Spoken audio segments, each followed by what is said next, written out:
अल्लाह ताला ने इस दुनिया में एक ऐसी कौम को भी भेजा था जिसने अपने ही खुदा जिसकी वो पूजा करते थे उसको ही खा लिया था। ये उस वक्त की बात है जब इस्लाम से पहले अरब के लोग ज़हनी तौर पर इस कदर पस्त हो चुके थे कि वो हर उस चीज़ को खुदा मान लेते थे जो उन्हें ताकतवर या फ़ायदामंद लगती। पत्थरों और लकड़ियों की पूजा तो आम थी, लेकिन कबीला बनु हनीफा ने अपनी तख्लीक में हद ही कर दी थी। उनका ये वहम था कि अगर वो अपनी सबसे कीमती और लजीज ग़िज़ा खजूर और मक्खन से अपना माबूद तैयार करेंगे तो शायद वो उन पर ज़्यादा मेहरबान होगा। उन्होंने बेहतरीन किस्म की खजूरों को पेश कर उसमें खालिस मक्खन, पनीर और आटा मिलाकर एक हलवा नुमा पेस्ट तैयार किया और उसे तराश कर बुत की शक्ल दे दी।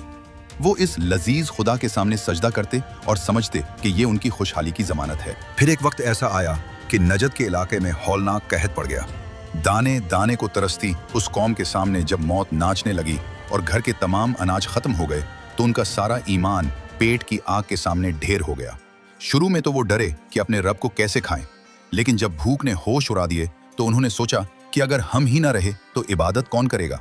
कबीले के लोग अपने ही हाथों से बनाए गए उस माबूद पर टूट पड़े और उसे नोच नोच कर खाने लगे और साथ कहते, हमारा माबूद कितना मेहरबान है कि जब हम पर मुश्किल वक्त आया तो उसने अपनी जान देकर हमारी भूख मिटाई और हमें मौत से बचा लिया। आखिरकार हमारा खुदा ही हमारे काम आया। जब ये बात पूरे अरब में फैली तो लोग उन पर हंसते थे कि बनु हनीफा ने भूख मिटाने के लिए अपने रब को ही ज़िबा कर डाला।